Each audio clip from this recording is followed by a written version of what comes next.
Welcome to the Medieval History with Warfare Induction Course PowerPoint.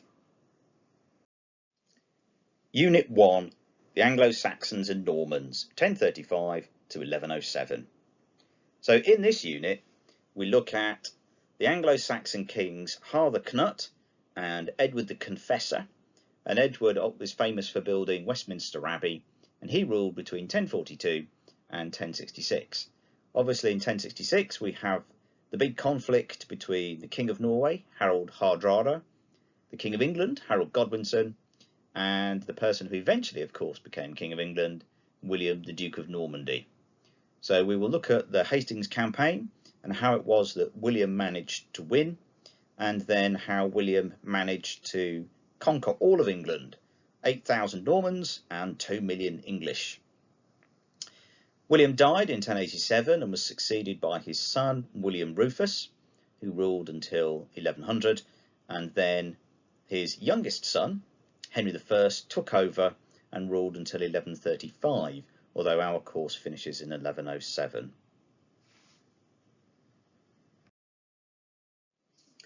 Unit 2, the Crusades and the Crusader States, 1095 to 1192. So the Crusades began when Pope Urban II called the First Crusade in 1095. The First Crusade went on to capture Jerusalem. This slide shows people having a very bad time on the First Crusade. Most of them died and didn't make it to the end, but eventually Jerusalem was captured, and then this set up 4 Crusader states: the Kingdom of Jerusalem, the Principality of Antioch, the County of Tripoli, and the County of Edessa. So we will then look at how and why these Crusader states managed to survive throughout the whole of the 12th century. There's a lot of fighting in this. And then we will also look at the Second Crusade, 1145 to 1148, which was an unmitigated disaster.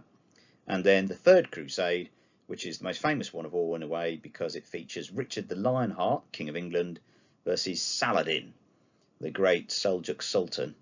And the whole point about the Third Crusade is that Saladin had captured Jerusalem back again in 1187, and the Third Crusade was an attempt by the Europeans to win it back to Christianity, which of course failed. Unit 3, the Changing Nature of Warfare, 1792 to 1945. So chronologically, this unit goes from the time of the French Revolution until the end of World War II. So in that time, we will look at the way in which warfare changed. Clearly, most people would assume that the biggest change was technology, going from firing muskets to dropping atomic bombs, which clearly is a massive change. But there were other changes as well, due to things like logistics, campaign planning, the way that generals operated, and very importantly, the way in which societies coped with war. World War I and World War II were often held to be the first what are called total wars, which involved all sections of society applying everything that they had in the pursuit of winning that particular conflict. So if you think about rationing or something like this, and conscription. However, other historians have argued that the American Civil War is the first war that features total war, because obviously huge amounts of America were fought over, and again, every aspect of American society was geared towards the war in some way.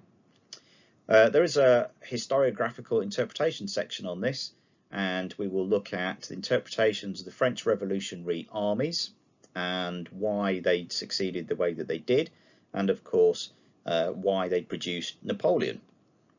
The next section is on the American Civil War, and there are such questions as things like why did the North win, why did the South lose, and then finally World War I, and there are a lot of debates about that, such as the way in which the armies learnt how to deal with modern warfare and how things changed from 1914 until the eventual situation in 1918, where we have things like poison gas, tanks, aeroplanes, etc.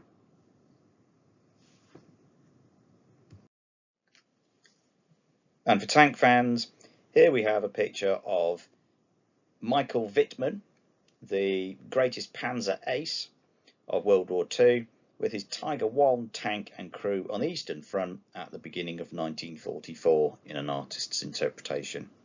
So just to show you the kind of technology that we end up with by the time we get to World War II.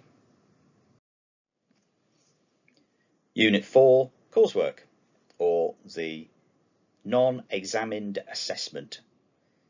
So we've got a couple of topics which we will be looking at for this. You will have a choice of one of them. On the one hand, we've got the Crusades, which gives us the chance to explore the Crusades in far greater detail than we would do in Unit 2. And you can see in the picture we've got here some Knights Templar having a last stand before they're all about to be slaughtered.